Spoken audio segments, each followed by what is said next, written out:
వీటెన్ news కి స్వాగతం. బులెటిన్ల ముందుగా హెడ్లైన్స్ చూద్దాం. అతి దారుణంగా రూల్స్ బ్రేక్ చేసి వల్లభనేని వంశీని పోలీసులు అరెస్ట్ చేశారు. వైఎస్ జగన్.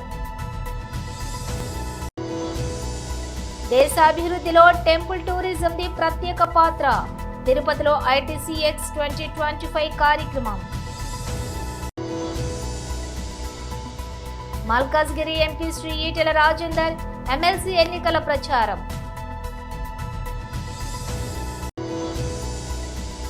కేసీఆర్ హయాంలో రైతు రాజులా బతికాడు. రేవంత్ కు రియల్ ఎస్టేట్ తప్ప స్టేట్ గురించి తెలియదు. కేటీఆర్. అతడు మ్యాచ్ ను లాగేసుకోవచ్చు, జాగ్రత్త. టీమిండియాకు భజ్జీ వార్నింగ్. ఇక డీటెయిల్స్ చూస్తే అతి దారుణంగా రూల్స్ బ్రేక్ చేసి వల్లభనేని వంశీని పోలీసులు అరెస్ట్ చేశారు. ఫిర్యాదు చేసిన సత్యవర్ధన్ జడ్జి సమక్షంలోనే తాను ఒకటి చెబితే స్టేట్మెంట్ మరోలా ఉందని, వంశీ ఎలాంటి తప్పు చేయలేదని చెప్పాడు. అయినా తప్పుడు కేసులు పెట్టి వంశీని అరెస్ట్ చేశారు. వంశీని అరెస్ట్ చేసిన తీరు, వంశీ మీద పెట్టిన ఫాల్స్ కేసు నిజంగా రాష్ట్రంలో దిగజారిపోయిన లా అండ్ ఆర్డర్ను వంశీ అరెస్టు అర్థం పడుతుంది. ఎందుకనంటే వంశీను అరెస్ట్ చేసిన తీరు ఒకసారి గమనించినట్టయితే అతి దారుణమైన law and order break down కనిపిస్తుంది. ఒకసారి గమనించినట్టయితే ఈ కేసులో గన్నవరం పార్టీ కార్యాలయం దాడి జరిగింది అని చెప్పి ఫిర్యాదు చేసిన సత్యవర్ధన్ అనే ఈ వ్యక్తి గన్నవరం తెలుగుదేశం పార్టీ ఆఫీసులో కంప్యూటర్ ఆపరేటర్గా పనిచేస్తా ఉన్న సత్యవర్ధన్ అనే ఈ వ్యక్తి, ఫిర్యాదు చేసిన ఇదే వ్యక్తి సాక్షాత్తు తానే జడ్జి గారి సమక్షంలో జడ్జి గారు ఇచ్చిన సమన్లకు పోలీసుల ఆధ్వర్యంలో ఆ సమన్ను అందుకొని జడ్జి గారి దగ్గరికి వచ్చి జడ్జి గారితో తానిచ్చిన వాంగ్మూలాన్ని ఒకసారి గమనిస్తే ఆ వాంగ్మూలంలో ఆయన చెప్పిన మాటలు ఏమిటి, చివరికి ఈరోజు వంశీ మీద పెట్టిన ఫాల్స్ కేసు ఏమిటి, ఇదే సత్యకుమార్ అనే వ్యక్తి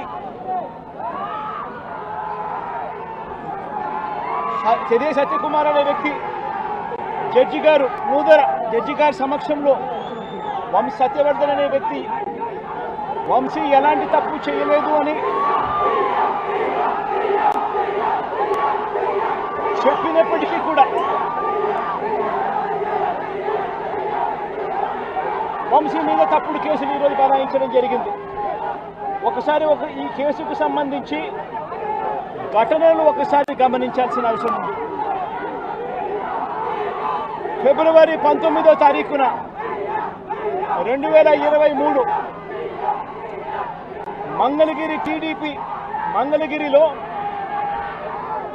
టీడీపీ హెడ్ ఆఫీసులో పట్టాభి అనే వ్యక్తి చేత వంశీ మీద భరించలేని విధంగా బూతులు తిట్టించారు చంద్రబాబు నాయుడు గారు. మంగళగిరి తెలుగుదేశం పార్టీ హెడ్ ఆఫీసులో ఫిబ్రవరి 19, 2023 పట్టాభి అనే వ్యక్తి రెచ్చగొడుతూ దేశాభివృద్ధిలో టెంపుల్ టూరిజంది ప్రత్యేక పాత్ర. టెక్నాలజీ వినియోగంతో మరింత ముందుకెళ్లాలి. దేవాలయాల నిర్వహణలో సాంకేతికతను వినియోగించాలి. 21 years back, they got one idea how to run temples in future. Then they organized this organization. One vision today, it is the talk of the universal. If you see here, ITCX 25 focus on engaging empowering and enhancing the temple economy, recognizing temple as not just spiritual centers but also economic, cultural hub, and also how to run the temples also they are discussing. Today there are very emotional speeches also. I am very happy. This grand event unites nearly 1581 temples from 17 countries. Not only India, that is the power of temples future also. I don't have any doubt. This is a great legacy inherited by India and all of us. This will go globally.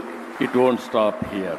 Nearly 685 more participants are joining virtually. Today and tomorrow, 111 speakers of different eminent areas are going to address 15 workshops, and also I have seen 60 plus stalls. Earlier, I used to talk around mid-90s. I used to talk about technology. Now everybody is talking about technology. I am very happy. At that time, I started off technology, IT. Every family should have one IT professional. Now we are talking 2025. Every family should have one AI professional. Very interesting. Recently, one survey, global survey they conducted. IT, especially AI utilization, if you see, in India, 65% of people are adopting AI in one way or the other way, whereas global average 31%. We are far, far ahead of adoption of technology. But at the same time, technology is one, God is one. There is no replacement for God. God is God. Any scientist, technology expert, or everybody has to follow the destiny decided by God. So we are all instrumental, and ultimately we have to depend only on God. Malkajgiri MP Shri Etela Rajender MLC ఎన్నికల ప్రచారం. జనరల్గా 2011లోనే జనాభా లెక్కల ప్రకారంగా తెలంగాణ రాష్ట్రం 3,65,00,000. 2025 అంటే 14 సంవత్సరాల తర్వాత ఎంత జనాభా పెరుగుతుందో మనకు అర్థం కావాలి. ఎస్సీల జనాభా 15% నుంచి 17.5% పెరిగినట్టుగా, ఎస్టీల జనాభా 9 నుంచి 10.5% పెరిగినట్టుగా, బీసీల జనాభా 52% నుంచి 46.5% తగ్గిన విధంగా, ఇట్లా ఓసీల జనాభా అని చెప్పిండు. ఎంత బాధ అనిపించే సిగ్గుమాలితనం వాళ్ళదంటే, ఒకసారి ఆయన జనాభా లెక్కలు తీసిన తర్వాత ప్రజల నుంచి వచ్చినటువంటి వ్యతిరేకతని ఇవాళ తట్టుకోలేక లేదు మళ్ళీ సెకండ్ టైం కూడా చేస్తా అని చెప్పిండంటే, కాంగ్రెస్ పార్టీకి అణగారిన వర్గాల పట్ల, మరీ ముఖ్యంగా బీసీ ప్రజల పట్ల ఏ చిత్తశుద్ధి ఉందో మనకు అర్థం కావాలి.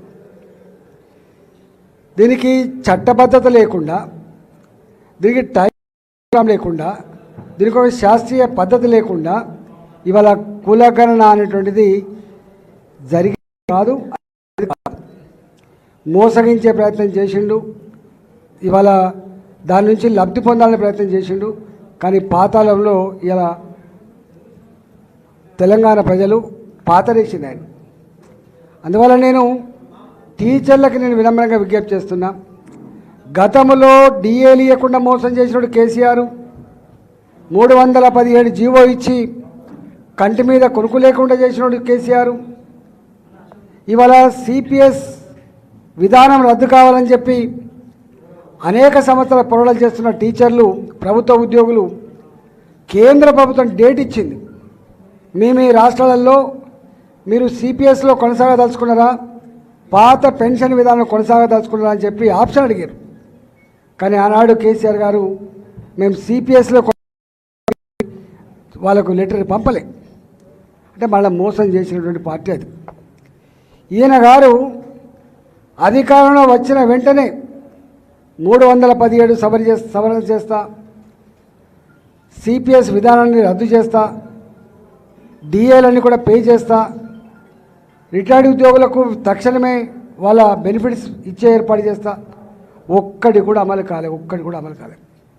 ఇవాళ చివరికి రిటైర్డ్ ఉద్యోగి తన బెనిఫిట్స్ రావాలంటే చేసుకుంటే తప్ప, లంచాలు ఇస్తే తప్ప రిటైర్డ్ ఉద్యోగుల బెనిఫిట్ వస్తలేవంటే ఎంత దయనీయమైన పరిస్థితి ఉందో మనకు అర్థం కావాలి. ఇవాళ దీనికి 9 సంవత్సరాలు పట్టింది కేసీఆర్ మీద వ్యతిరేకత రావడానికి. కానీ రేవంత్ రెడ్డి సర్కారు మీద వ్యతిరేకత రావడానికి 9 నెలలే పట్టింది.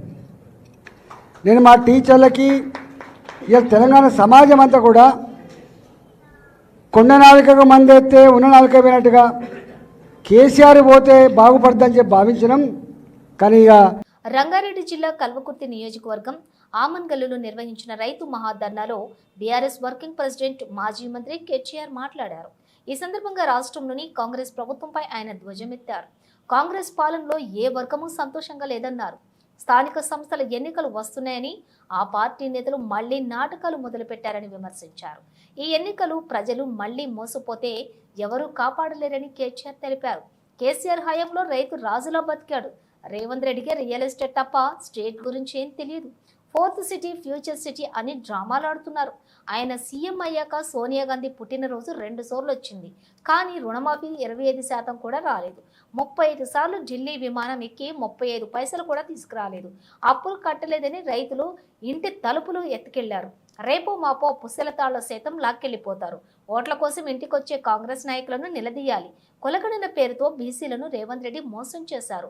ముఖ్యమంత్రి సొంత నియోజకవర్గం కొడంగల్తో పాటు సొంతూరి అత్తగారింటికి ఊరు కల్వకుర్తిలోని ఏమైనా చేశారా అని అడగడానికి ఇక్కడికి వచ్చాం అని కేటీఆర్ అన్నారు.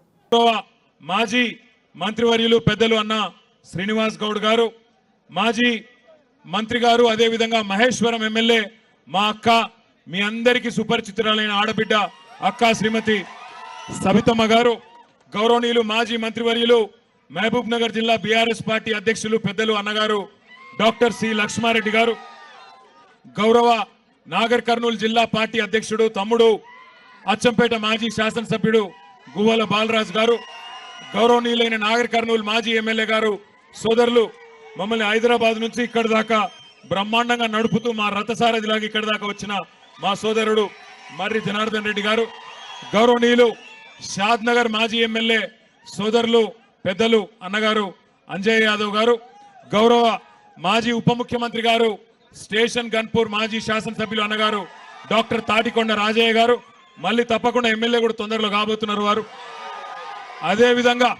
అదేవిధంగా మా సోదరుడు శాసన మండలి సభ్యుడు కాంగ్రెస్ ప్రభుత్వం వచ్చినాక మరి మహబూబ్ నగర్ జిల్లా నాయకత్వం మొత్తం సమిష్టిగా కొట్లాడి రేవంత్ రెడ్డికి బుద్ధి చెప్పే విధంగా తీర్పిచ్చి గెలిపించిన తమ్ముడు ఎమ్మెల్సీ నవీన్ కుమార్ రెడ్డి గారు, అదేవిధంగా గౌరవనీయులు కల్వకుర్తి మాజీ మున్సిపల్ చైర్మన్ ఎడమ కిష్టారెడ్డి గారి వారసుడు మా తమ్ముడు ఎడమ సత్యం గారు, గౌరవనీయులు మాజీ జెడ్పీటీసీ దశరథ్ నాయక్ గారు, గౌరవ ఫుడ్ కమిషన్ అధ్యక్షులు అన్నగారు గోలి శ్రీనివాస్ రెడ్డి గారు, అదేవిధంగా పేరున వేదిక పైన ఉన్న మా అలంపూర్ ఎమ్మెల్యే తమ్ముడు ముందుకురా అలంపూర్ ఎమ్మెల్యే మా తమ్ముడు విజయుడు గారు, గౌరవనీయులైన దేవరకద్ర మాజీ శాసనసభ్యులు అన్నగారు ఆలా వెంకటేశ్వర రెడ్డి గారు, గౌరవనీయులైన ఎమ్మెల్సీ పివి నరసింహారావు గారి ముద్దుబిడ్డ మనందరి అక్క శ్రీమతి సురభి వాణీదేవి గారు,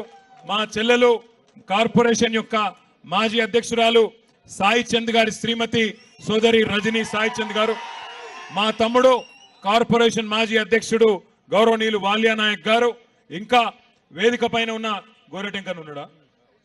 గోరెటెంకన కూడా వచ్చిపోయిందా? రాలేదా?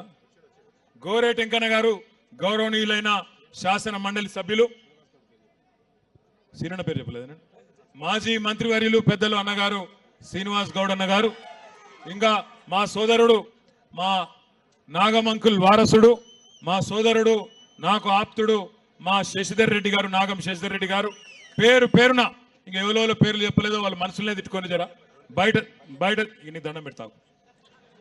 మీ జైపాలని అందరి పేర్లు చెప్పమంటుండే స్టేజ్ మీద, ఇక్కడ మరిగా చెప్తే ఇక చాలా టైం పడుతుంది. టైం ఏమో 2 దాకానే ఇచ్చారు మనం. అయితే ఇవాళ ఎందుకు వచ్చినాం ఆమన్గల్ అంటే ఒకటే ఒక కారణంతో వచ్చినాం.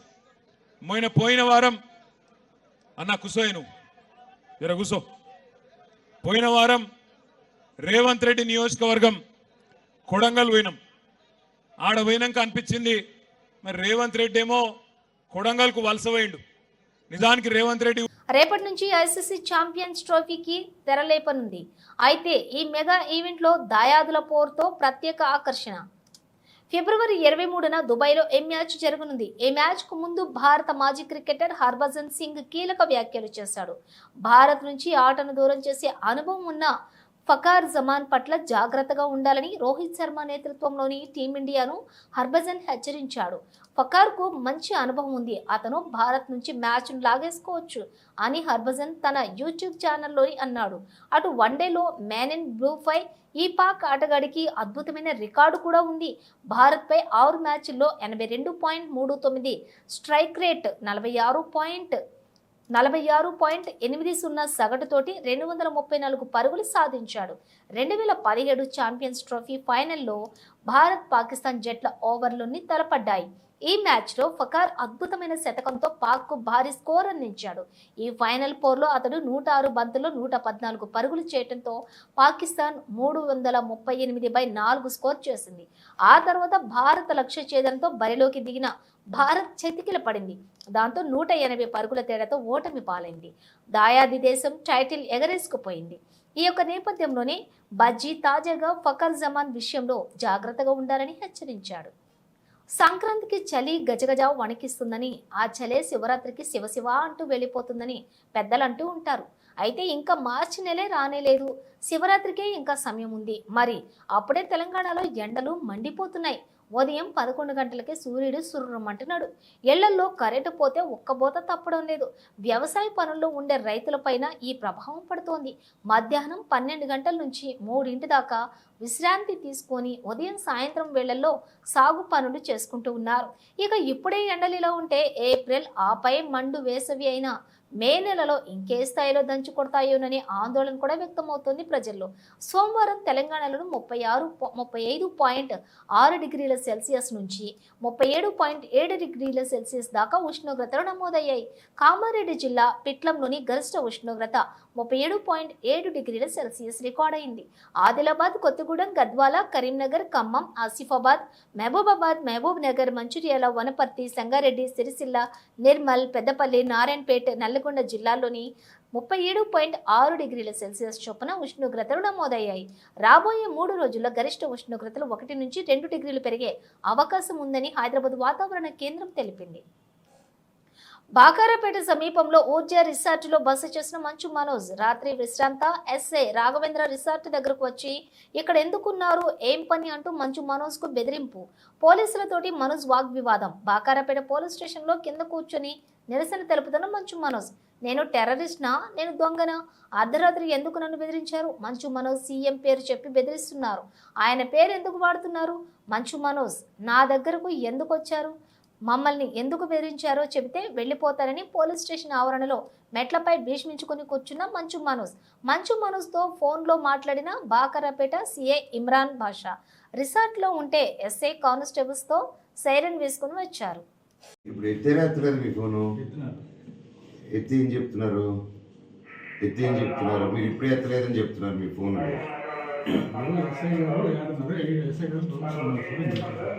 ఎస్ఐ గారు రౌండ్స్లో ఇంటికి వెళ్ళిపోయారని చెప్పారు ఇందాక. కాక మీకు హెల్ప్గా సార్ హెల్ప్ కోసం అడిగి తీసుకొచ్చాడు సార్, అంతే. మీ పేపర్ మీ పెన్నే సార్, అది నా ఇంటికి ఈ టైం అదే మార్నింగ్ ఇంటికి రావాలి. ఇప్పుడు ఎందుకు వచ్చారు? అదే సార్ చెప్పండి, మీ ఈ టైంలో ఎస్ఐసి ఎందుకు సార్? మీరు సార్ మీరు గవర్నమెంట్ సార్, మిమ్మల్ని నమ్ముకొని మేము ఫ్యామిలీతో ఉన్నాం సార్. మిమ్మల్ని అడిగేది దాన్ని నన్ను ఏం చేయమంటారు? పోలీస్ ఆఫీసర్ మాట్లాడేలా మాట్లాడుతున్నారు మీరు. ఫ్యామిలీతో మిమ్మల్ని నమ్ముకొని అంటే మమ్మల్ని ఏం చేయమంటారు అంటారా? సార్ మీరు హెడ్ సార్, మీకు ఆ బ్యాచ్ ఉంది సార్. మేమంటే ఎవరు అంటే మీ ఎస్ఐని కూడా కలుపుకుంటున్నారు మీరు? నేను అని చెప్పండి. అవును, తీసుకురాలేదు. అవును, మీరు వచ్చారు. ఎవరు మీ ఎస్ఐ పంపిస్తే వచ్చినాము. నాకైతే తెలియదు, ఎందుకంటే మీ ఎస్ఐ ఫోన్ తీయట్లేదు, అంతే కదా? ఎందుకు అదొక్కసారి ఎస్ఐ ఫోన్ తీయట్లేదు, మీరు ఇంటికి వెళ్ళండి చెప్పండి. జరిగితే కదా సార్, మీరు జరిగింది ఎందుకు రాయట్లేదు? ఎందుకు నాకు రీజన్ చెప్పండి, ఎందుకు రాయట్లేదు? మీరు పోలీసు నిజం రాయాలి కదా సార్, మీరు నిజం రాయాలి కదా సార్. మీరు చెప్పిందే రాయమన్నాను సార్, అంటే మీరు అబద్ధం ఆడుతున్నారా? అట్లా నేను ఎట్లా రాయిస్తాను? మీరు చేయండి, మీకు ఫోన్ ఉంది కదా, మీ దగ్గర కూడా ఫోన్ ఉంది. డిపార్ట్మెంట్ సార్, మీరేంటి సార్? సార్ మీరు ఎందుకు సార్ నా నమస్తే పెడతారు చెప్పండి? కానీ మీరు డిపార్ట్మెంట్ సార్, మీరు తప్పుగా అనుకోకూడదని నేను రిక్వెస్ట్గా అడుగుతున్నా, నేనేం రుబాబ్ చేయట్లా. నా ఇంటికి వచ్చి నన్ను ఎత్తుకొని వచ్చి మీరు సార్ నేను అంటే మీరంటే మీరు కాదు డిపార్ట్మెంట్ ఎస్ఐ గారు ఎస్ఐ గారు ఆ. ఆయన ఎస్ఐ గారితో వచ్చిన కానిస్టేబుల్ నా చేయబట్టుకుని లాగింది వాళ్ళు చేయబట్టుకుని లాగారు కదా సార్ అంతవరకు అయింది కదా సార్ నేను అడిగేది ఇక్కడికి వచ్చినప్పటి నుంచి ఇక్కడ వరకు వచ్చాడు సార్ సంద చివరి వరకు వచ్చాడు ఎస్ఐ వచ్చి అయిపోయారు మా వాళ్ళు వీళ్ళు అడిగి రండి సార్ అని చెప్తుంటే ఇదిగో వస్తున్నాం పదండి అని చెప్తే లోపలికి వచ్చాను అటు యూటర్న్ తీసుకుని వెళ్ళిపోయాడు ఆయన ఇది ఎక్కడ న్యాయం సార్ నన్ను వచ్చి గెలికి నా ఇంట్లో వచ్చి నన్ను గెలికి ఇంట్లోనే రిసార్ట్లో ఉన్న అది ఇల్లాగా ఉన్నాను కదా ఇప్పుడు వచ్చి గెలికేసి చేస్తే ఎట్లా సార్ నేను వచ్చి ఎస్ఐ గారికి చేయండి చేయట్లేదు సిఐ గారికి చేయమంటే సిఐ మీ ముందరే ఉండండి చేశాను. సార్ అవును సార్ మీ ముందరే చేశాను తీయలేదు తీయలేదు అవును అది రాయమన్నా నేను అది మీరు అఫీషియల్గా ఇవ్వండి sir it's rule sir you have to give it officially నేను స్టేషన్కి వచ్చిన్నా నేను ఇక్కడ మా సిఐ గారితో మాట్లాడినాం కదా ముందు అవును సార్ మీరు ఇప్పుడు చేయమంటే సిఐ కూడా తీయట్లేదు అంటున్నారు కదా మీరు మీ ముందు చేశాను చూడమ్మా అదే సార్ ఓకే చేయండి నేను ఏం తప్పంటున్నాను నాకు అర్థం కావట్లేదు ఎల్లుండి ఢిల్లీ నూతన ముఖ్యమంత్రి ప్రమాణ స్వీకార మహోత్సవానికి 20 రాష్ట్రాల ముఖ్యమంత్రులు ఉప ముఖ్యమంత్రులు 50 మందికి పైగా సినీ పారిశ్రామిక ప్రముఖులు విదేశీ రాయబారులు కేంద్ర మంత్రులు బీజేపీ అగ్రనేతలు హాజరు కానున్నారు. ఇటీవల జరిగిన ఢిల్లీ శాసనసభ ఎన్నికల్లో బీజేపీ ఘన విజయం సాధించింది. దాదాపు 27 సంవత్సరాల తర్వాత దేశ రాజధానిలో బీజేపీ ప్రభుత్వం కొలువుదీరనుంది. ఈ నేపథ్యంలోనే ముఖ్యమంత్రి ప్రమాణ స్వీకార కార్యక్రమాన్ని అత్యంత వైభవంగా నిర్వహించేందుకు విస్తృత ఏర్పాట్లు చేస్తున్నారు. ఈ వేడుకకు పలువురు సినీ ప్రముఖులతో పాటు ప్రముఖ పారిశ్రామికవేత్తలను కూడా ఆహ్వానించినట్లుగా సమాచారం. వీరే కాకుండా ఢిల్లీకి చెందిన పలువురు రైతులు, మురికివాడల నివాసితులు, కేంద్ర ప్రభుత్వ పథకాల లబ్ధిదారులను సైతం ఆహ్వానించినట్లుగా తెలుస్తోంది. ఈ ప్రమాణ స్వీకార కార్యక్రమానికి ప్రముఖ యోగా గురువు బాబా రామ్దేవ్, స్వామి చిదానంద, బాబా బాగేశ్వర్ ధీరేంద్ర శాస్త్రి హాజరు కానున్నారని బీజేపీ వర్గాలు చెబుతున్నాయి. ఎల్లుండి సాయంత్రం 4:30 నూతన ముఖ్యమంత్రి ప్రమాణ స్వీకారం చేయనున్నట్లుగా బీజేపీ వర్గాలు వెల్లడించాయి. అయితే ముఖ్యమంత్రి అభ్యర్థి ఎవరనేది ఇంకా ప్రకటించనే లేదు. మాజీ ముఖ్యమంత్రి సాహిబ్ సింగ్ వర్మ కుమారుడు పర్వేష్ వర్మ పేరు ప్రముఖంగా వినిపిస్తోంది. రేపు బీజేపీ శాసనసభాపక్షం సమావేశమై శాసనసభాపక్ష నేతను, మంత్రులను ఎన్నుకోనుంది. బులెటిన్ ముగించే ముందు హెడ్లైన్స్ మరోసారి. అతి దారుణంగా రూల్స్ బ్రేక్ చేసి వల్లభనేని వంశీని పోలీసులు అరెస్ట్ చేశారు. వైఎస్ జగన్. దేశాభివృద్ధిలో టెంపుల్ టూరిజంది ప్రత్యేక పాత్ర. తిరుపతిలో ITCX 2025 కార్యక్రమం. మల్కాజ్గిరి ఎంపీ శ్రీ ఈటెల రాజేందర్ ఎమ్మెల్సీ ఎన్నికల ప్రచారం.